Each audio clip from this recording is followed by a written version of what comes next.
Olá, sejam todos bem-vindos mais uma vez aqui para o live, o nosso famoso bate-papo ao vivo pelo Facebook, aqui pelo, olha só, aqui ó, Fórum Grita Baixada, exatamente. E hoje estamos transmitindo aqui ao vivo diretamente aqui da sala do Centro de Direitos Humanos da Diocese de Nova Iguaçu, a quem a gente agradece, muito obrigado pela acolhida e esperamos fazer essa transmissão da melhor forma possível.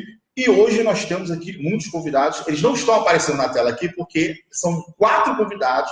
Não se preocupe que eles vão aparecer e a gente vai conversar com cada um deles. E o assunto de hoje é sobre letalidade violenta e segurança pública, gente.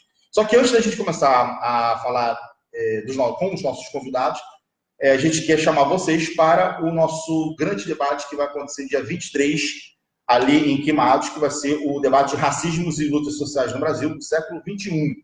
Vai ser nesse sábado, a partir das 9h30 da manhã. Vai ser ali na sede do Portal Queimados. E a gente vai ter a presença de vários especialistas, de vários professores, ativistas de direitos humanos, para falar desse tema que é considerado urgente, principalmente nos dias de hoje, né, nessa conjuntura de política de extrema-direita que estamos vivendo. Né?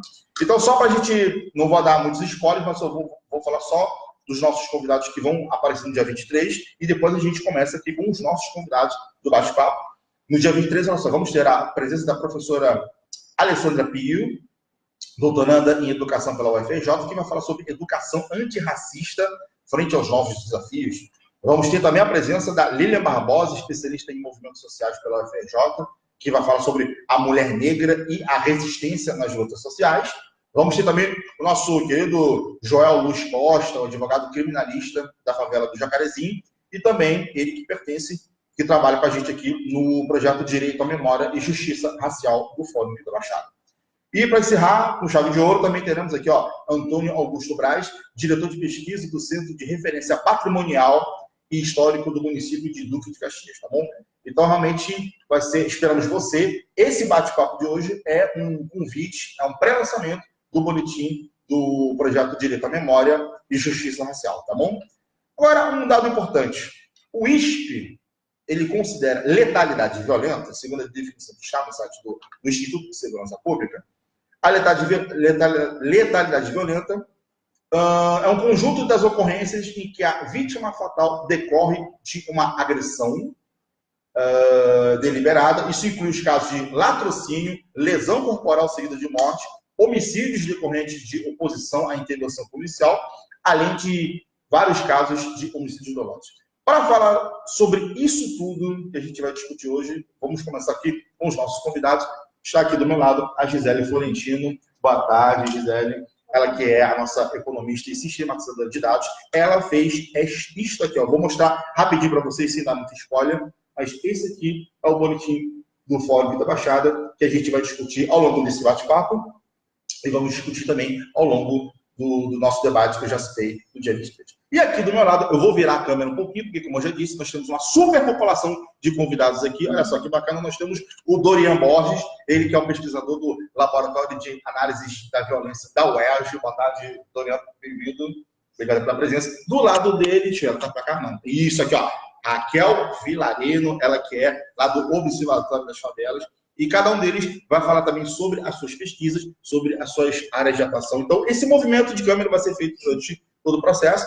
E também temos aqui, olha só que bacana, do lado da Gisele, temos a Nívia Raposo, ela que é ativista da Rede de Mães Vítimas da Violência da Baixada Fluminense. Tá bom, gente? Então, vamos começar primeiramente com a Gisele, ela que é, né, digamos assim, a mãe da criança, ela que protagonizou toda uma coleta, né, de dados, estatísticas.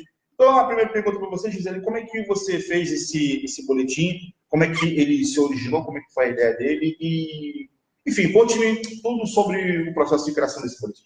Então, na verdade, esse boletim é fruto de um novo desafio do próprio fórum, né?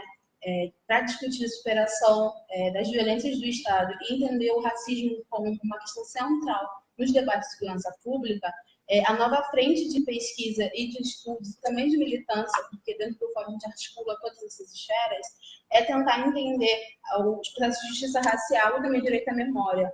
A ideia de fazer esse boletim é uma forma também de mostrar para a população e para algumas instituições como está a situação da violência dentro da Baixada. Normalmente os estudos são sempre feitos para nível da capital ou nacional. Então, nossa intenção é tentar mostrar, a partir dos dados do INSPE, sobre letalidade, sobre homicídio, sobre autos de resistência e também a taxa de investigação, como isso se dá dentro da Baixada a partir das nossas especificidades e também das dinâmicas, que é diferente tanto na Baixada como em São Gonçalo, como no centro da cidade. A construção desse boletim é uma construção também coletiva e também fruto dos esforços já de discussão e de estudos que o Fórum já vem acumulando ao longo de todos esses anos. É o segundo boletim, na verdade, que o Fórum lança. O primeiro foi feito junto com a Casa Fluminense e com o Profec, dentro da Agenda Rio, que discutia também a necessidade dos estudos da juventude e a questão do homicídio e violência. Só que nesse novo formato do boletim do Fórum é muito mais focado nos municípios da Baixada, né? Porque aqui a gente traz o ranking de letalidade violenta na Baixada para os 13 municípios, em que, infelizmente, Japeri acaba liderando com 102 mortes a cada 100 mil pessoas nos casos de letalidade. Anteriormente, em 2017, quem estava com essa liderança era o município de Queimados. Você vê um movimento de aceleração da violência no próprio município de Japeri e Itaguaí também, ao mesmo tempo que sai de uma taxa em 2010 de 5 ou 6 mortes de letalidade violenta para 2018 com quase 30. É um processo brutal e expansão de espraiamento da própria violência. Agora, deixa eu perguntar uma coisa. Aqui na sua pesquisa, né, aponta que as taxas de investigação elas alcançam apenas 17% de êxito, né? Ou seja, então, na sua opinião, por que as autoridades eles possuem essa precariedade em conduzir um trabalho de investigação mais amplo e eficaz? Eu aproveito depois da Gisele, os nossos outros convidados, se quiserem também tecer comentários sobre isso. Então, bom, o problema agora é taxa de elucidação das investigações dos crimes. Na verdade, a gente tem 83% dos casos não resolvidos, né? 83, pessoal, 83. Apenas 17% com êxito e 1% em andamento. Que fica muito claro aqui um processo de encarceramento em massa do próprio povo preto. Um processo que você apresenta as bases da desigualdade social nesse país, em que a população negra está sempre nos indicadores sociais de baixa escolaridade, alto nível de violência, números altos de analfabetismo e encarceramento em massa. Também, no caso das mulheres negras, altos níveis de feminicídio da população. Perfeito. Deixa eu girar aqui a câmera agora, porque o Dorian levantou a mão, quer falar. Pode falar, Dorian. Sobre a taxa de elucidação, acho que assim, esse número é muito baixo, né, que é 17%, mas a gente ainda tem que levar em consideração que, assim, que é um indicador importante, né, porque fala sobre eficiência do trabalho da polícia, né, só que até baseado numa pesquisa feita que eu desenvolvi aqui na Divisão de Homicídios da Baixada, em outras divisões de homicídios do Estado do Rio de Janeiro, o que significa, qual a definição de taxa de elucidação segundo a Polícia Civil aqui, seja todas as divisões de homicídios do Estado do Rio de Janeiro, inclusive a Divisão de Homicídios da Baixada.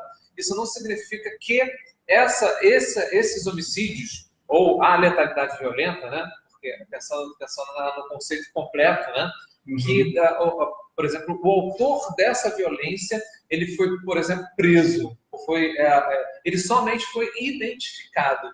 Então, na verdade, essa elucidação é só descoberta de quem cometeu o autor do crime, digamos assim. O autor do crime. Então, quando a gente pensa, nossa, 17%, né? Isso, na verdade, 17% pensando no contexto nacional, é um número muito baixo, né? Mas é um número altíssimo pensando até em várias outras pesquisas. Quando a gente, entrando dentro do sistema de justiça criminal, a taxa média nacional, inclusive do Rio de Janeiro, aí já chegando até pensando em homicídios, somente homicídio doloso, né? Chegando até o sistema de justiça, até a prisão, a média de 3%, né? Então, desde o total de homicídios até a pessoa presa é de 3%. E aí, quando a gente vai pensar toda essa perspectiva, a gente vê que tem vieses em vários momentos. Tem viés de quem é a vítima desses homicídios e tem vieses de quem é preso, enfim, vieses em várias etapas de todos esses fenômenos. Né? Agora, a Raquel já falou um pouquinho. Queria só complementar um pouco, pegando o gancho que o Gisele trouxe. Eu acho que tem uma dimensão que é importante a gente destacar quando a gente olha para essa taxa de resolução, que é a falta de priorização dos crimes contra a vida. Né? Porque, como ela dizia, se a gente tem, por um lado, um processo de encarceramento em massa no país, e que vem se intensificando, né, essa aposta numa perspectiva punitiva. Por outro lado, a gente tem uma hierarquização do valor da vida que tem muito a ver com o perfil de quem está morrendo nesse país, que são prioritariamente adolescentes e jovens negros, moradores de favelas e periferias. Né? E quando você tem uma negação, quer dizer, você tem indo para o sistema prisional, principalmente pessoas que estão, de alguma maneira, conectadas a crimes contra o patrimônio, e essa questão das drogas, e aí é um outro debate fundamental, que política de drogas a gente tem, né? Só isso daria uma live completa, né, só com esse tema.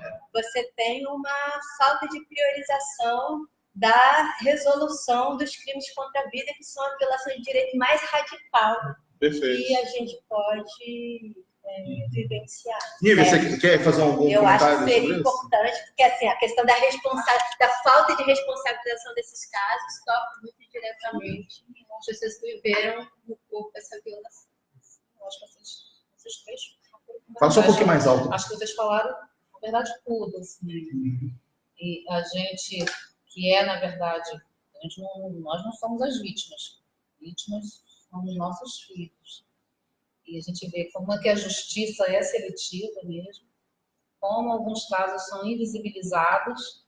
Sim. E quando algum caso tem uma repercussão muito grande na mídia, isso é muito importante, como eles tendem a pegar qualquer pessoa para tacar aquele buraco, como aconteceu com aquele rapaz, já foram direto num qualquer homem negro, como se todo homem negro fosse capaz de fazer aquilo ali, aquele assassinato, como foi o caso daquele rapaz. Do menino do Extra, né, que ele foi estrangulado pelo segurança. Sim, e também do caso do jovem Leonardo, foi pego, aí, como se fosse todos os negros fossem iguais, aí, não, vamos pegar qualquer negro e vamos colocar ele como se fosse culpado, quando é um caso que ganha mídia.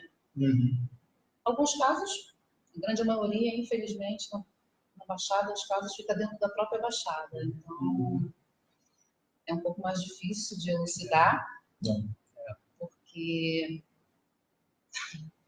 a gente precisa da polícia e precisa, na verdade, de um investimento na inteligência. Verdade. E eu não vejo, pelo menos eu não vejo isso. Um investimento na polícia civil, na polícia criminal, realmente para poder elucidar o caso. Agora, deixa eu fazer aproveitando fazer uma outra pergunta, é o seguinte, a taxa de homicídios, né, em relação a esse quantitativo de mortes em relação ao que acontece na Baixada e o que acontece nas outras regiões do Rio de Janeiro, isso quer dizer o quê? Então, começa pela Gisele, vamos por aqui e a gente termina com a Nívia. Que tipo de diagnóstico a gente faz sobre esse sobre o quantitativo de mortes na Baixada e em relação ao Rio de Janeiro? O Fórum levantou que nos últimos 10 anos ocorreram mais de 18 mil casos de morte na Baixada Fluminense. E o perfil da vítima é um jovem, negro, homem de baixa escolaridade. Então, se você ele tem nome, ele tem CEP, ele tem etnia e ele tem idade. Ele tem território. As mortes têm marcações territoriais. E o movimento que ao longo da década de 2000 aconteceu na capital não acontece na Baixada Fluminense, porque lá vai diminuindo o número de casos de homicídio. Enquanto na Baixada Fluminense há um movimento exatamente contrário, de aumento desses casos de homicídio. A gente consegue ver que essa política de segurança pública ela não é eficiente, porque o movimento que diminui no centro do Rio, ele é espraiado para outras regiões da Baixada Fluminense, para São Gonçalo. Você consegue ver diminuição nos casos do Rio, mas ao mesmo tempo você consegue ver o aumento dos casos em outras regiões, que é o caso de Japeri, que é o caso de Paracambi, que é o caso de Itaguaí, que são municípios muito pequenos e que hoje convivem com uma criminalidade absurda e uma criminalidade originária do centro da cidade com a instalação das UPPs, né? Uma chacina diária, né? Sim, exatamente. Brutal. Mas agora aqui para o pessoal, Doriane e Raquel. A Baixada, na verdade, ela já tem convivido com altas taxas de homicídio há muito tempo, né? Isso não eu costumo dizer uma coisa que é muito triste, que me dói muito falar isso, que a Baixada, na verdade, ela não é uma região esquecida. Ela não é esquecida porque ela nunca foi lembrada. Então não tem como ser esquecida porque ela nunca foi lembrada. Foi lembrada pela violência. Os únicos momentos que ela aparece nos jornais é para se falar da violência. E existem vários espaços históricos importantes na Baixada, não se fala sobre isso. E aí, pensando na questão dos homicídios, né, existem vários contextos históricos também importantes, desde os grupos de extermínio, né, a milícia e o tráfico de drogas. Então, é uma junção, e na verdade, currais eleitorais que são muito importantes na explicação dessa letalidade violenta aqui na Baixada Fluminense. Então, assim, é a junção de vários fatores que são concomitantes, enfim, e que torna esse contexto da violência letal na Baixada extremamente complexo. E, inclusive, a implementação de uma política na Baixada é muito difícil, porque como atuar, como desenvolver uma política pública se os próprios setores políticos, se o próprio setor executivo e o legislativo estão envolvidos em atividades criminosas. É muito complexo. Então, quer dizer, Raquel, e passando a bola para você, a gente, na verdade, não tem ausência do poder público, a gente tem a presença do poder público de forma muito específica, né? Por um lado, eu acho que com omissão, porque a gente está aqui fazendo um debate que, em alguma medida, refletir em que medida a produção de dados, de informações pode ser relevante para subsidiar a formulação de política pública, né, com foco na redução da letalidade violenta. Se a gente tomasse isso a sério, olhando os índices de homicídio historicamente, a Baixada Fluminense teria que ser prioridade central das políticas de prevenção de homicídios. Então, nesse sentido, tem omissão, tem escolha política de não fazer. E, para além disso, tem a complexidade desses arranjos que o Dorian estava trazendo e que criam dificuldades na implementação das políticas públicas com esse foco, porque tem outros interesses que entram em jogo. Agora eu vou fazer uma pergunta para todo mundo, porque é uma pergunta que realmente ela é muito polêmica, que é a seguinte: a taxa de homicídios entre jovens ela é quase 4 vezes maior do que a verificada entre brancos. Então eu queria perguntar para todo mundo, eu vou começar com a Nívia, por que existe, na sua opinião, Nívia, essa discrepância racial em relação às taxas de homicídios serem muito mais elevadas entre a população, entre jovens negros, pobres e periféricos? Acredito eu que, historicamente, Baixada Fluminense tinha regiões quilombolas, então, logo, os descendentes vão ser negros. Então, a maioria é negro, apesar de alguns não se reconhecerem como tal. Existe também o problema do colorismo. Eu acho que também existe uma ignorância por parte Você pode explicar para a gente o que é o colorismo, só para o pessoal que não sabe tentar se inteirar mais do tema? Então, vou explicar mostrando, que é muito mais fácil. Aqui você pode ver o meu tom de pele, tá vendo? O meu tom de pele é mais escuro que o da Gisele. Não significa que Gisele é clara, ou que você seja branco. Eu sou mais branco. Tá vendo? Em prática, se você for vamos polemizar, né? Se você for num supermercado extra, com certeza os seguranças não vão ficar andando atrás de você. Se eu sou homem, principalmente, não que mulheres também não sigam. Os seguranças fazem isso, apesar de serem negros também e não se reconhecerem, talvez. Bom, se eu fosse um homem negro entrando dentro de qualquer lugar, o segurança vai andar o tempo todo atrás de mim. Qualquer pessoa pode passar por essa situação.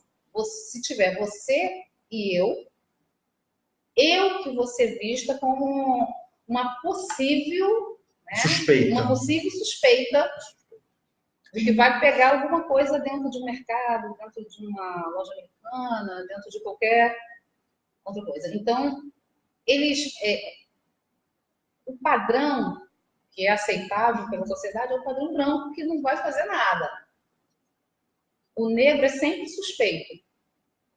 E dentro do negro também existe uma hierarquia de cores. Então, se a pessoa é um pouco mais clara, então ele se torna menos suspeito. Quanto mais escuro, mais retinto. Mas isso não quer dizer que o negro de pele clara deixe de conviver com o racismo. Sim. Ele convive, só que de uma outra forma, de uma outra esfera. E ele consegue ter alguns privilégios que o negro de cor retinta não conseguem ter. Acho que a questão toda agora é se questionar se os negros de pele clara fortalecerem uma luta antirracista e entender até que ponto vai o seu privilégio, abrir mão desses privilégios a favor de uma luta para além da emancipação dos marcos do capital. Eles não conseguem manter, a gente não pode falar uma sociedade completamente antirracista se ela for capitalista, só que ela além desses marcos. É difícil a pessoa reconhecer que tem privilégio. José. Obviamente, eu consigo ter maior passabilidade na sociedade porque eu sou mais claro e mais próximo do tom branco que a Lívia. Que é o aceitável. Exato. Agora, deixa eu continuar só mais um pouquinho com vocês dois, que tem uma pergunta aqui, que é o seguinte. Nívia, você que é ativista da Rede de Mães Vítimas da Violência de Estado na Baixada Fluminense, eu acredito que você, pelas suas andanças, até divulgando o documentário Nossos Mortos de Voz, você deve ter ouvido histórias sobre homicídios, sobre desaparecimentos forçados, enfim, os temas que estão no boletim, né, que o projeto Direito à Memória e Justiça Racial produziu. Eu queria que você, assim, contasse muito brevemente se essas histórias realmente tinham uma rotina, né, dentro dessas suas visitas que vocês faziam em escolas e universidades, e como que esses dados, como que essas porcentagens, esses gráficos, como que eles podem ser melhor absorvidos por movimentos sociais, que tipo de incidência os movimentos sociais eles podem criar a partir desses dados, né, numéricos, sistematizados e por aí vai. Realmente a gente tem um contato mais direto e quando as pessoas veem o filme, a grande maioria dentro de pré-vestibulares, principalmente, dentro de lugares onde tem mais jovens, porque a maioria das vítimas do filme são jovens. Então, as pessoas rapidamente se reconhecem e as pessoas depois nos procuram para poder... Sempre tem alguém que passou, ou dentro da família, ou alguém próximo, vizinho. Eu acho que é importante para poder... Na verdade, a gente tenta dar um pouco mais de visibilidade para esses casos também, porque é uma demanda muito grande, são muitos casos e são poucas participações, na verdade, porque as pessoas têm muito medo. As pessoas, como o Dorian falou, que é tudo muito complexo. Não há uma coisa assim separada. A violência foi praticada por N, por Z. Não, é tudo muito misturado. Então, as pessoas também têm muito receio. Eu entendo. E o filme, eu acho que foi importante, é importante, porque dá visibilidade para muitos casos e faz com que as pessoas tenham coragem de nos contatar. E eu acho que os movimentos servem como incidência política, sim, porque o filme consegue chegar em lugares que a gente nunca pensou em chegar, na Câmara, chegou em Brasília, está em Boston. Então, é importante não falar só aqui. os 13 municípios. A gente, na verdade, está gritando, né? O Fórum Grita Baixada, literalmente nós estamos gritando e estamos gritando para o mundo. Porque é complicado porque essas pessoas nem sequer têm nenhum tipo de intimidade com essas terminologias, né? Letalidade violenta, homicídios, enfim, desaparecimentos forçados. Então, a gente observa que, além desses problemas que você, e essas situações que você levantou, eu acho que é uma desinformação que interessa exatamente para promover essa nulidade de políticas públicas para a população que é pobre, periférica. Então, ela acaba sendo fragilizada de várias formas, né? Sim. Existe uma deseducação do povo na Baixada. Faz um processo contrário. As pessoas aqui, em vez de aprender um pouco mais sobre os seus direitos, eles sabem muito sobre os seus deveres. Sim. Mas sabem muito pouco sobre os seus direitos. Enquanto em regiões de favelas, normalmente uma ruins, assim, as pessoas já têm uma noção de tudo, sabem seus direitos, já sabem como agir, quem chamar. E aqui na Baixada, não. Na Baixada, a maioria do pessoal que a gente vai, normalmente, primeiro, é que não se vê como alvo. Sempre acha que vai acontecer com o outro. Sim. E segundo, é que não sabe a quem recorrer. Então, o que a gente faz, na medida do possível, é tentar informar, olha, você tem direito a isso, procura um advogado, você tem um psicólogo, porque eu estava lendo um livro que o Dorian passou, que não é só as vítimas não ficam só naquele espaço familiar, não é só naquele núcleo, né? Tem as vítimas ocultas também. Pode ser um amigo, pode ser um primo. Sim. Então, assim, existe consequência no desdobramento depois que morre uma pessoa, quando morre uma pessoa. Porque você desestrutura toda uma família, mas desestrutura todo um núcleo também, assim, de amigos. E isso é uma coisa que as estatísticas não conseguem traduzir. Exatamente. O sofrimento psíquico, né? Pois é. Exatamente. É uma coisa que, como nós estamos próximo ao que aconteceu com elas, então é muito mais fácil nós chegarmos a elas, porque elas têm coragem de se abrir conosco, certo. Porque elas sabem que a gente está sentindo o mesmo que elas, a gente sabe respeitar o tempo daquela pessoa. E a gente, tudo que ela está falando, a gente sabe exatamente. Cada coisa que ela passou, a gente vai falando, é assim mesmo, acontece isso, porque normalmente uma pessoa que nunca passou por isso, não vai saber pegar e falar, olha, não, procura isso, assim, precisa ser muito humanizado, entendeu? Nem todo mundo que está dentro de algum, vamos dizer, de algum programa está humanizado o suficiente para poder atender uma mãe que perdeu um filho, uma irmã, um parente ou um amigo. É complicado. É muito complicado. É bem complicado. Porque não é uma coisa fácil, de verdade. Gente, olha só, deixa eu só ver aqui um pouquinho. Para você que está chegando agora, a gente está fazendo aqui um bate-papo ao vivo pelo Facebook. Nós estamos falando sobre letalidade violenta e segurança pública.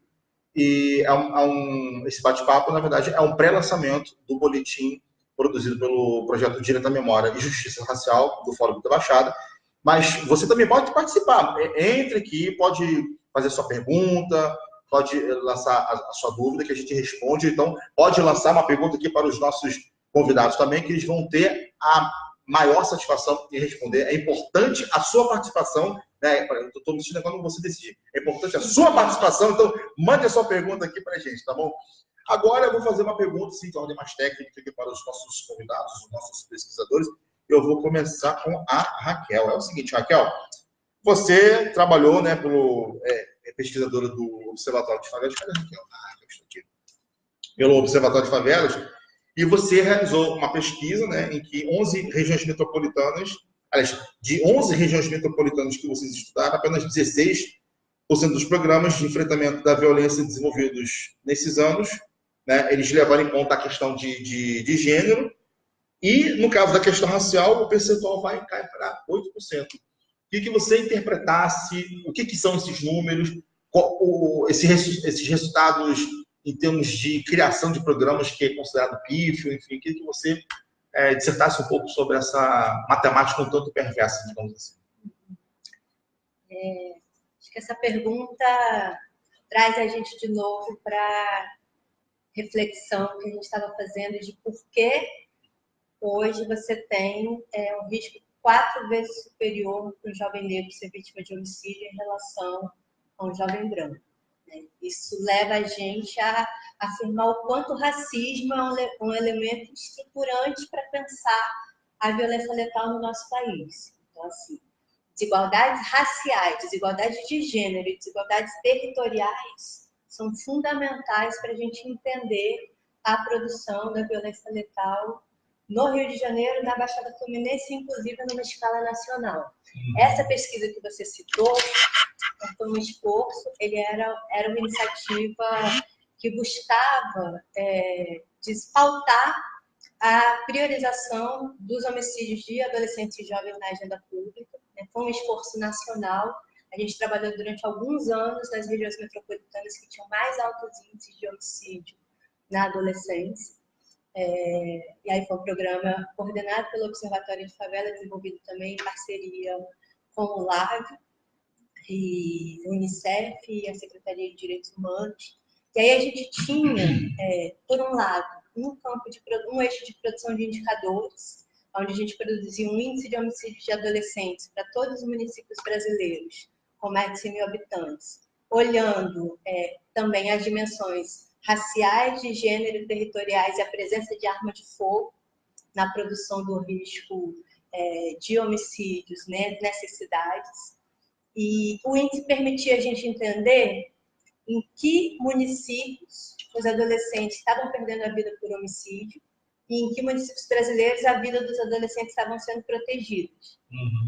Por outro lado, a gente abriu uma outra frente de pesquisa que era buscar a compreensão dos esforços que vinham sendo feitos ou não no campo das secretarias estaduais e municipais em termos de política pública de prevenção à violência letal.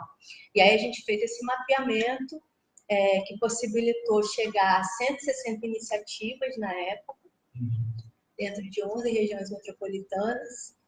E aí a gente chega a esse resultado que foi muito contundente naquele momento, porque se a gente tem muitos estudos sendo produzidos, mostrando muito claramente o perfil das principais vítimas de homicídio no país.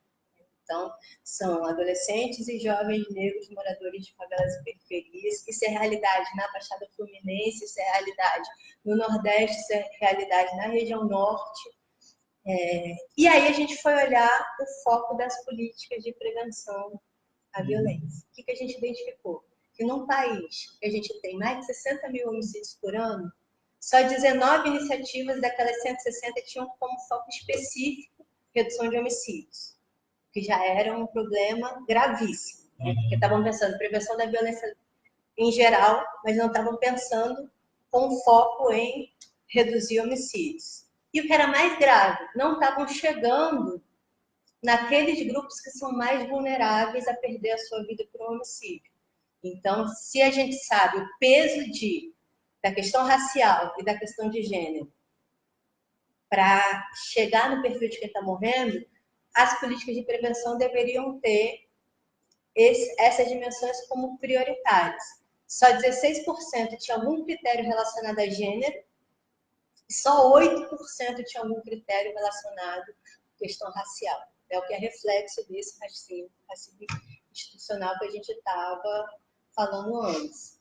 Depois disso, acho que a questão racial vem sendo pautada e reiterada por cada vez mais iniciativas.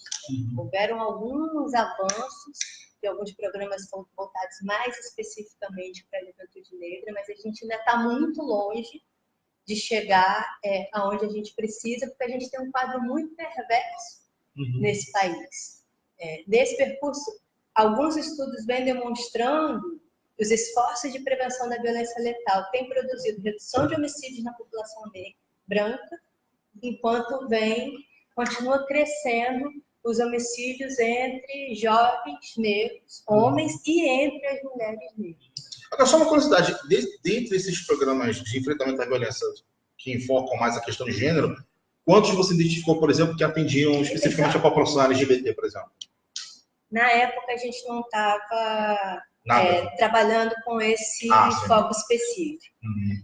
Agora, a gente está fazendo um esforço de tentar trazer, nesse momento, um olhar também para a questão dos homicídios por homofobia, lesbofobia, transfobia, que são muito invisibilizados. Não se produz informação consistente sobre isso no país, e a gente sabe que tem um quadro que também é muito crítico e que precisa ser muito mais trazido para o debate público. Acho que o Dorinho queria fazer um comentário. Não, então, mas vou fazer uma pergunta para você. É o seguinte. Sim, pois não. Só mais uma informação que a gente encontrou nesse trabalho, que eu acho que também é importante para o momento atual, era a falta de foco na questão das armas de fogo. Porque eu estou falando do peso da dimensão racial, de gênero e territorial para pensar homicídios, mas tem um outro elemento central que é o peso das armas de fogo na produção das mortes violentas no nosso país. E aí, o desdobramento disso é a importância da gente avançar, e acho que o contexto está muito desfavorável nesse sentido, mas afirmar a importância do controle de armas e munições para reduzir homicídios. Eu vou pegar esse gancho agora, que eu vou passar essa bola para a Gisele, vou dizer aqui mais uma vez o seguinte, estamos aqui nesse bate-papo sobre letalidade violenta e segurança pública, então se você quiser participar, mande sua pergunta, pode fazer dúvidas, comentários, se você tem curiosidade também sobre as terminologias, pode mandar pergunta para a gente, que os nossos especialistas estão aqui exatamente para responder a essas perguntas, tá bom? Agora, Gisele, você quer fazer algum comentário sobre o que a Raquel levantou, principalmente sobre a questão das armas de fogo e como isso ainda é um terreno um pouco pantanoso em termos de elaboração de dados, de estatísticas, considerando que é um tráfico, né? É um comércio ilegal, então você quer fazer algum comentário em relação a essa questão? No geral, as estatísticas no Brasil, elas são bem incipientes, vamos colocar assim. É um esforço dos pesquisadores trabalhar com esses dados, criar dados confiáveis. As estatísticas oficiais, nem sempre elas têm um processo de continuidade. Eu, pelo menos, quando trabalhava com estatísticas de economia e finanças, era um real problema a gente conseguir medir a questão da própria economia. Na Baixada Fluminense, isso é um peso ainda maior, porque falta dados, falta estatísticas que mostrem um pouco mais de desigualdade racial, de renda, de gênero, e a territorial também. O Fórum agora ele vem no movimento de tentar fortalecer isso, uma iniciativa do Fórum se tornar como uma referência na formação de bases de dados sobre desigualdades na Baixada Fluminense. A questão da necessidade de um processo de fiscalização, de compreensão do poder das armas de fogo, e o processo de mortes violentas oriundas dessas armas é um debate que a população tem que fazer, um debate que a sociedade tem que fazer. E não aceitar um pacote dado pelo governo federal de legalizar ou habilitar ou qualquer outro termo que eles utilizam para deixar as armas de fogo de fácil alcance à população. Acho que é necessário a gente iniciar esse ano debatendo os aspectos de como o desarmamento e como a arma de fogo ela aumenta o nível de homicídios e também dos riscos de feminicídios em cada caso. Já está pipocando perguntas aqui dos nossos internautas, olha só que bacana. Vamos tentar aqui passar. Olha, o Fran Sérgio, que não está rolando a barra aqui. Peraí. Gente, é ao vivo mesmo, tá? Nessa necropolítica, quais seriam as potências de sistematizar dados e quais seriam os limites? Vocês vão anotando que depois, cada um, quem quiser responder. Ele também comenta o seguinte: antes, quem trabalhava com dados tinha um indicativo para, além de monitorar, incidir e qualificar as políticas públicas. E agora, qual seria essa perspectiva? A Casa Fluminense mandou aqui debate fundamental, parabéns aos parceiros do Fórum da Baixada. Ó, também, ó, a Nívia representa, é isso aí, ó. A grande participação aqui do público. Gente, eu só estou com um pouco de dificuldade, porque realmente a barra de rolagem aqui das perguntas não está baixando. Agora, só uma... Mas, Nívia, vamos lá, vocês querem fazer mais um... A Nívia quer fazer mais um comentário? Só um comentário, assim, mais como base, né? Como povo. Quando as pessoas olham assim para vocês, acham que vocês só são os teóricos, não vê vocês como povo. Então, eu estou falando como povo. Quando fala assim de dados, a gente vive muito uma análise assim quantitativa. E é difícil a gente pegar e fazer a transposição para as pessoas numa análise mais qualitativa e humanizada. Então, eu acho que isso fica meio assim frio quando a gente passa números. Acho importante que esses números venham acompanhados de outros dados. Tem que ter. Nós temos que ter, na verdade, uma contra-narrativa. Já existe uma narrativa preponderante aí, e a gente tem que pegar e fazer uma contra-narrativa, porque talvez só os dados não dê conta, só os dados estatísticos não dê conta de todas as coisas que acontecem, sobretudo na embaixada. Uhum. Olha só, tem mais comentários aqui, ó. Por exemplo, a Rosineide Cristina Freitas, ela disse que é importante falar sobre como o enfrentamento aos casos de homicídios que tem aumentado sobre a população negra. A gente já falou bastante sobre isso aqui, Rosineide.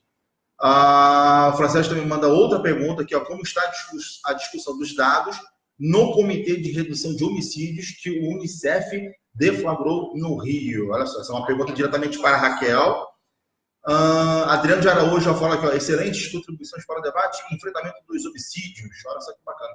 Bom, então agora eu vou dar um tempinho aqui para os nossos convidados responderem as perguntas, né? Começa com a Raquel primeiro sobre a questão do Unicef, que o Francesco falou. Você quer fazer um comentário? Pode ser. Acho que eu vou começar pela pergunta anterior dele, que tem a ver com as potências e os limites da produção de dados nesse momento. Acho que, por um lado, é importante a gente continuar afirmando a necessidade de produção de informação qualificada que possa subsidiar política pública.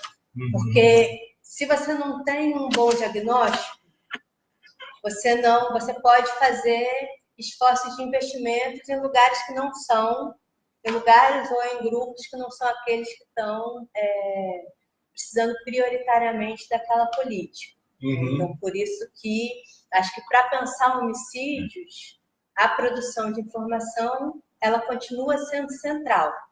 Essa conjuntura traz para nós um desafio muito grande em termos das possibilidades da gente continuar tendo acesso a dados públicos que permitam a gente fazer monitoramento, fazer avaliação, fazer um debate sobre as políticas de segurança pública, como, por exemplo, esse trabalho incrível que o Fórum Grita Baixada está trazendo a partir dessa produção do boletim. Então, é fundamental a gente trabalhar para continuar garantindo produção e transparência desses dados relacionados ao campo da segurança pública. Acho que para isso é fundamental também a gente agregar, para além dos dados oficiais, e aí tem várias organizações fazendo isso, e saudar a iniciativa do Fórum Grita Baixada, que é produzir informação qualificada a partir da sociedade civil. Eu acho que essa é uma contribuição ainda mais importante no momento em que a gente vem atravessando. E sobre as limitações, eu concordo completamente com a Nívia. Entender também, sim, tem a relevância e tem o limite do que o dado em si consegue fazer.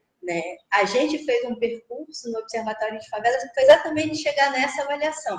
Foi importante produzir indicadores, isso nos ajudou a mobilizar a sociedade civil, gestores públicos, coletivos de juventude em várias regiões que tinham altos índices de homicídio, mas isso sozinho é insuficiente. É fundamental que a gente possa ter condições de dialogar com a sociedade de uma maneira que seja mais sensibilizadora, mais sensível. A gente só consegue fazer isso quando a gente está falando de trajetórias humanizadas, de quem são essas pessoas que têm a sua trajetória interrompida pela violência. Sem isso, a gente fica num diálogo que é basicamente um diálogo entre pesquisadores ou formuladores da política pública. E agora, assim, disputar essas narrativas, né, e ganhar aliados nessa luta pela garantia do direito à vida no nosso país e no Rio de Janeiro e na Baixada Fluminense é imprescindível. Sobre a questão específica do Comitê de Prevenção de Homicídios lá no Unicef, a gente tem uma proposta de elaborar uma pesquisa no decorrer desse ano que possa subsidiar justamente a elaboração de políticas com foco na prevenção de homicídios de adolescentes. Esse trabalho está começando e para que ele possa acontecer da maneira como ela foi planejada, é fundamental justamente o que eu dizia antes, que a gente continue tendo produção e disponibilidade e transparência dos dados públicos, tanto no campo que a gente vai precisar lidar tanto com informações que são da segurança pública quanto da saúde. Mas, por enquanto, o comitê continua contando com a representação tanto da sociedade civil quanto de gestores públicos que têm afirmado um compromisso com a priorização dessa pauta. Perfeito. Doriane, quer fazer algum comentário? Eu vou fazer um comentário em relação à pergunta do Francesco, né, sobre os limites e as potências, né, e sobretudo pensando nesse contexto atual, que na verdade é um momento, na verdade, muito preocupante. Eu também confesso que eu estou muito preocupado com o que vai acontecer, mas eu acho que o nosso posicionamento é de buscar e de lutar, na verdade, buscar fazer com que exista transparência, né? Seja lá o que for transparência no momento atual, né? Porque a gente está num momento muito crítico, seja na instância estadual e na federal. Mas uma das coisas que a gente produziu no Laboratório de Análise da Violência foi um produto que analisa a qualidade dos dados de homicídio. Acho que o Fábio ia me perguntar sobre isso, né? Inclusive, a partir desse produto, né, a gente analisou a qualidade dos dados do Instituto de Segurança Pública do Rio de Janeiro, através dos estudos de homicídios da Polícia Civil. Esse produto, né, enfim, essa ideia, na verdade, ela não nasceu da nossa cabeça, ou, enfim, a gente foi uma reunião, juntou especialistas da América Latina, considerando o contexto latino-americano, e vários especialistas para pensar o que é. A primeira coisa que foi pensada foi qual o conceito de homicídio, né? E aí, dentro do conceito de homicídio, pensou essa ideia muito parecida. A ideia de homicídio é o quê? É a ideia de matar alguém com intenção. Então, dentro dessa perspectiva, de uma forma violenta, né? Dentro dessa perspectiva, entra as mortes cometidas por policiais, que é diferente, inclusive, de um outro produto que foi desenvolvido pelo Escritório das Nações Unidas sobre Crimes e Drogas, que é o NODC. No nosso caso, a gente tem essa definição. Além disso, a gente olha como que está a qualidade de informações, seja quantos dados sobre sexo não são informados, sexo, idade, enfim, raça, cor, enfim, várias questões. E não só isso, né, mas a gente analisou os dados da Polícia Civil. Mas como é que a gente vai verificar se os dados da Polícia Civil são bons, são razoáveis? Porque a gente sabe que existe desaparecimento forçado, a gente sabe que existe uma quantidade gigantesca, enfim, de várias situações. Isso, por exemplo, cemitérios clandestinos, a gente não tem como saber. A gente tem que fazer uma pesquisa à parte para coletar essas informações, que inclusive é um ponto de pauta seja para pesquisas, seja para a sociedade civil, seja para todos nós levantarmos e trazermos isso à tona. Mas é um ponto para a gente levantar junto a essas organizações, a essas instituições que é a instituição policial, para a gente saber se essas instituições estão registrando corretamente. Mas como é que a gente pode saber se essas instituições estão registrando corretamente? Comparando com uma outra instituição que publica dados sobre homicídios, que é a saúde. E a gente pode comparar os dados da saúde com os dados da polícia. Se esses dados estiverem razoavelmente parecidos, eles nunca vão ser iguais, porque as definições são distintas, mas eles têm que ter uma comparabilidade mínima. E a gente, o nome desse documento que a gente criou é um protocolo de Bogotá. A gente coloca uma definição mínima de diferença entre os dados da saúde e os dados da segurança. Outra coisa que a gente define, porque uma coisa que sempre aconteceu, é que a Polícia Civil, ela, por exemplo, criava categorias específicas de crime baseado no código para esconder alguns homicídios. Por exemplo, um ponto de cadáver. Eu encontrei um cadáver e eu não sei, e eu digo que eu não sei o que é esse cadáver. Uhum. Então, ao invés de definir como homicídio, eu colocava como várias registros de ocorrência de ponto de cadáver. Então, o que acontece? O número de homicídios diminui e o número de pontos de cadáver aumenta. Uhum. Então, o que a gente define? Que esse número, segundo esse protocolo de Bogotá, o número de encontro de cadáver, encontro de ossada, encontro de desaparecidos mortos, enfim, existem algumas categorias que a gente chama de categorias de indeterminação, elas devem ser baixas, um percentual baixo. Então, isso deve ser avaliado. Nós avaliamos, nós enquanto uma instituição acadêmica, né, avaliamos, mas as organizações da sociedade civil devem desenvolver um trabalho desse para continuar analisando, para verificar se os dados continuam como esses dados estão. Né? Se os dados da polícia, qual a qualidade dos dados da polícia, e sobretudo comparando os dados da polícia com os dados da saúde. Mas, como a Raquel falou, como a Nívia falou, esses dados são duros. É preciso, na verdade, um aprofundamento, comparando esses dados, esses resultados desses dados com os dados contextuais dos locais, para que a gente entenda as dinâmicas. Em cada lugar, a gente encontra uma taxa, por exemplo, encontra um resultado, mas em cada lugar existem fatores associados distintos. E é importante a gente entender e conhecer os fatores associados nessas localidades para que as políticas públicas ou para que programas sociais possam ser desenvolvidos, ou até, na verdade, movimentos possam ser desenvolvidos. Então, na verdade, eu sou super a favor, trabalho muitos anos com estatísticas, com números, mas a gente precisa juntar esses dois lados, né, esses dois conjuntos de informações, né? Mas para isso a gente precisa ter dados de qualidade. E na verdade, lutar, né, ou trabalhar, na verdade, para que esses dados continuem sendo disponibilizados e para que haja transparência. Hoje, ainda, felizmente, o ISP continua disponibilizando os dados, como é na saúde. A saúde, desde 1979, nós temos dados disponibilizados integralmente no site do DataSUS.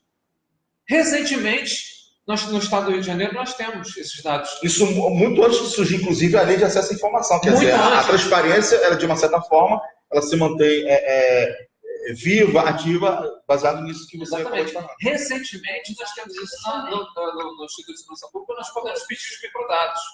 Mas agora, a lei de acesso à informação está sendo mudada, né? Eu não sei qual vai ser o impacto disso no Instituto de Segurança Pública, né? Uhum. E isso tem um impacto, enfim, e também não sei como vai ser o impacto da nova gestão do governo sobre o ISP, mas hoje ainda nós temos como ter acesso a essas informações. Então, que possamos, na verdade, estar sempre atentos e cobrarmos ao governo a transparência. Exato. Isso é extremamente importante para sabermos em que situação, ainda que a gente não tenha a noção total do fenômeno dos homicídios, porque como a gente falou, existem cemitérios clandestinos, enfim, mas é muito importante que a gente tenha acesso a esses dados. Ótimo. Agora, eu vou mandar aqui uma pergunta para todo mundo, que é o seguinte, né? Talvez pareça que fuja um pouco do que a gente está tratando aqui, mas acho que há um fundo de sentido que, por exemplo, é a questão da desmilitarização da polícia.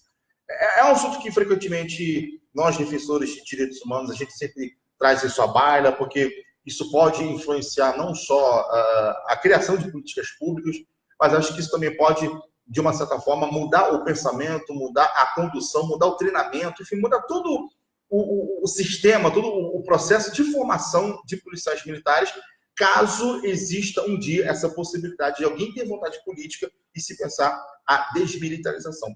Agora, eu queria fazer uma pergunta, começando pela Nívia e passando pela Gisele, obviamente focando todo mundo, é a seguinte: desmilitarizar a polícia, isso significa que vai haver uma diminuição expressiva dos casos de homicídios? A gente pode ter algum tipo de perspectiva positiva em relação a isso? Os institutos de pesquisa, de repente, eles podem trabalhar com uma possibilidade real para se trabalhar um cenário em que a polícia seja desmilitarizada? Vou passar então a bola para a Nívia, vou começar aqui para a Nívia e depois a Gisele encadeia aí a... Eu penso que uma boa formação, se não só da polícia, até dentro da academia mesmo, eu acho que seria ideal. Mas também vai de pessoa para pessoa, né? Não significa que o cidadão de bem, vamos dizer assim... Que é um termo muito complicado, né? Mas enfim... Cidadão de bem, até onde eu sei, todo mundo diz que é. Então... moralismo à parte. Exatamente. Podemos ter pessoas, cidadãos de bem, em qualquer lugar, em qualquer instância, dentro de qualquer formação, inclusive dentro da polícia. Então, eu acho que seria importante, sim, mas eu acho que tem muito mais envolvido, Fábio. Eu acho que não é só a formação, também tem a vocação. Já vem de muito tempo que pensar a sociedade que permite a isso proteção também, né? Em vez de pensar a proteção para o povo, pensa a proteção para o Estado. Esquece que o Estado é o povo.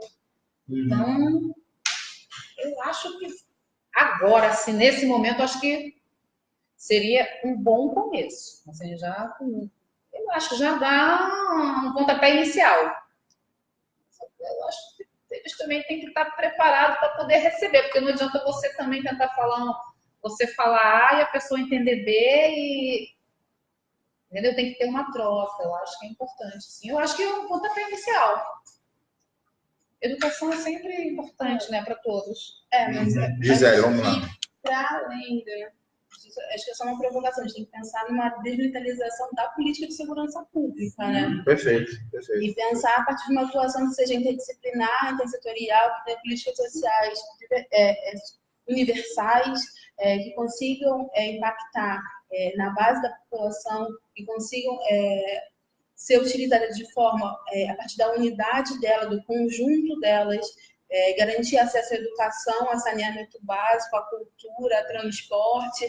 Aí sim você consegue incidir de maneira eficaz na questão do índice de homicídios. Né? Pensar uma política pública universal, uma política social de proteção social à classe trabalhadora. Você quando pensa em segurança, só pensa em segurança patrimonial. Isso. Doriano? Assina embaixo, que a Gisele acabou de falar, né? Até porque, assim, quando a gente pensa em segurança pública, a gente não pode, não é sinônimo de polícia, né? E para a gente poder pensar prevenção e redução de homicídios também, sobretudo da população negra também, não pode ser polícia, né? Ainda que desmilitarização é extremamente importante, mas eu concordo, acho que é isso, desmilitarização da segurança pública, né? Agora, eu acho que uma coisa que é extremamente importante a gente pensar, que mesmo com a desmilitarização, a gente tem que pensar que a própria Polícia Civil, ela tem alguns setores, vários setores, na verdade, que é extremamente militarizada. E tem um outro fator que, assim, que é a ideia, né? E a identidade do ser policial.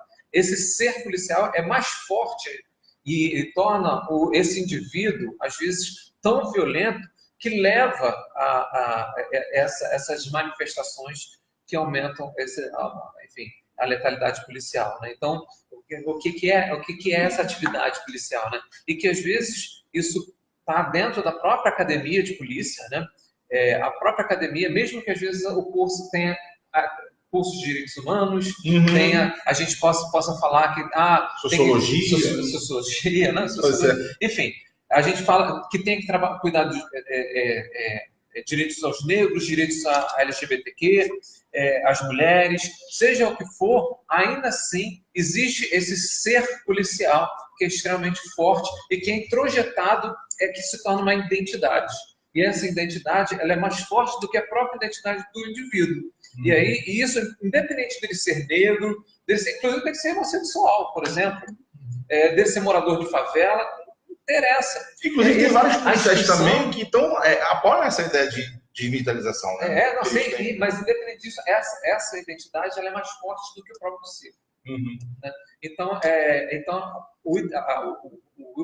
e aí vem é quase utópico, mas é o que a gente precisa ainda buscar, é uma mudança de cultura. E essa mudança de cultura não é só institucional, é na sociedade, na própria sociedade. Porque muitos desses indivíduos vêm com essa cultura de fora, antes de entrar na própria instituição policial. Raquel? Então, eu queria começar trazendo, acho que um desafio que é muito grande para o Rio de Janeiro, que está conectado com os homicídios por intervenção policial. Lembrar aqui que no ano passado a gente perdeu mais de 1.500 pessoas vítimas de homicídio por ação das forças de segurança. É gravíssimo, é inadmissível. Aqui o boletim da Baixada destaca que mais de 500 pessoas perderam a vida na Baixada Fluminense por intervenção das forças de segurança. Então, concordo plenamente que o debate tem que ir para além da polícia, mas também é fundamental que a gente avance na construção de metas e ações muito concretas que gerem a redução dos homicídios por intervenção das forças de segurança. Isso como um desafio crucial para a política de segurança pública no Rio de Janeiro. Em relação à desmilitarização, eu concordo plenamente com o Gisele. Eu acho que não é só um olhar para a desmilitarização da polícia, é da política de segurança pública. E é isso, a gente tem uma sociedade que também está muito militarizada. Né? E aí, volto na disputa de narrativas que a gente estava falando antes. Eu acho que um dos grandes desafios, a gente pode ter excelentes pesquisas, a gente pode produzir bons dados, a gente pode gerar políticas que tenham potência, mas isso vai ser insuficiente enquanto a gente não romper com o nível de naturalização, de banalização que a gente tem das mortes violentas aqui. Então, assim, é impensável. Só na semana passada, se a gente for tentar aqui elencar a quantidade de barbaridades que aconteceram, são chacinas, a gente está falando de chacinas, a gente está falando de uma morte por um estrangulamento público. A era da barbárie. A era da barbárie. Como a sociedade, no seu conjunto, não está conseguindo se mobilizar na intensidade que a gente precisa. Né? Tem mobilização, acho que a sociedade civil está isso e vai continuar se movimentando nesse sentido, mas a gente precisa cada vez mais trazer as pessoas que estão, de alguma maneira, pensando que a arma que mais violência pode ser redução da violência. Deixa eu te fazer uma pergunta rapidinho, pegando na questão da chacina. É verdade que o quantitativo do que a chacina foi reduzido pelo grande número de mortes em grupo, porque parecia que antigamente existia um quantitativo de 8 ou a 10 pessoas que classificaria-se como uma chacina, mas agora esse número diminuiu. Isso é verdade ou é boato? É uma coisa que eu já andei conversando com outros pesquisadores, embora eles nem admitam que isso seja verdade, mas também não disseram que isso é mentira. Vocês têm alguma informação sobre isso? Se houve esse decréscimo do quantitativo para se qualificar ou se categorizar uma chacina?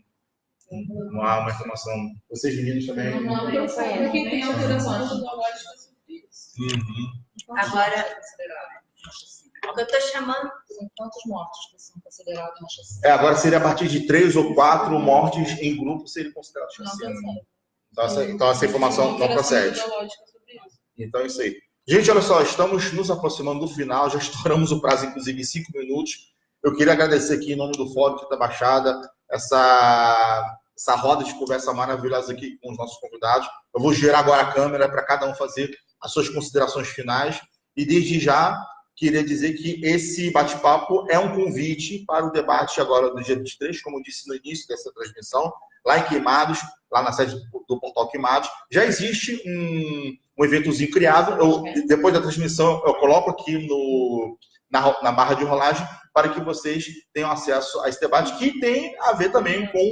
Vai ser o lançamento do boletim do Fórum Grita Baixada através do projeto Direito à Memória e Justiça Racial. Eu vou fazer aqui, vamos escutar aqui as considerações finais dos nossos convidados. Nívia, começa com você. Só queria agradecer a todos os pesquisadores, pedir já desculpa de alguma coisa. Imagina, que isso, não tem desculpa nada. É isso, gente, vamos continuar. Acho que as pessoas têm que se unir, temos que pegar e juntar forças. Isso aí. Você não está sozinho, a violência pode estar ao seu lado, ou qualquer ato violento, às vezes a gente acha que vai acontecer com o vizinho, que não está próximo a gente, mas é isso. Gisele? Não naturalize a violência, gente. É isso aí, não naturalize a violência. Queria agradecer a Nívia, a Raquel, a Doriana, a Fábio por participar dessa live, no pré-lançamento do boletim. E convidar todo mundo a participar no dia 23 do evento de racismo e lutas sociais em Queimados, vai ser importantíssimo. E lembrar que esse boletim é o nosso primeiro ensaio, o primeiro resultado do projeto de Direito à Memória e Justiça Racial. Até o final do ano a gente vai lançar outras produções e fortalecer o Fórum Grita Baixada como um grande produtor dessas informações. E terminar com uma frase que está no finalzinho do boletim, que é: a única luta que se perde é aquela que se abandona, do Marighella. Já vi o filme aí, então obrigada, gente. Vamos todos ao cinema ver esse filme, que tal, hein? Fica o convite. Dorian. Bom, primeiro eu queria agradecer o convite. É esse showman aqui, o Fábio. Em nome do Grita Baixada. E a oportunidade de estar discutindo um tema que é extremamente relevante, de poder estar participando aqui nesse espaço, que também é um espaço importante, que representando a Baixada Fluminense. Parabenizar a Gisele também por esse trabalho excelente do boletim. Dizer que é um grande prazer estar aqui com a Nívia, da rede de mães, que também é uma grande parceira e uma querida. A minha parceira também de anos também de trabalho, que é a Raquel. Então, na verdade, eu estou entre amigos e amigas. Então, para mim foi um grande prazer, ainda que estejamos falando de um tema tão pesado e triste. Raquel. Eu também queria finalizar com um agradecimento imenso, assim. É uma oportunidade incrível poder estar aqui fazendo um debate para um tema que é tão importante para nós, na presença, eu acho, que de pessoas que estão produzindo, muito especialmente essas mulheres. É bom estar com Dorian, mas poder estar com Gisele e Fábio, mas com Gisele e Nívia é ainda melhor. E falar, assim, queria muito reforçar o convite para a atividade do dia 23 e destacar a relevância do trabalho que vem sendo produzido pelo Fórum Grita Baixada. Assim, tem sido um parceiro fundamental para a gente. E, para além disso, eu acho que a mobilização, o trabalho que o Fórum Grita Baixada e que a Rede de Mães tem desenvolvido aqui, tem ensinado muito para outros municípios, tem ajudado a gente a pensar também questões que estão no nível estadual. Então, assim, tem sido uma contribuição muito significativa e contem com a gente sempre. É isso aí. Valeu, gente. Obrigado pela sua participação. Isso aí. Então, até o nosso próximo bate-papo. E é isso aí. Grita Baixada. Boa noite.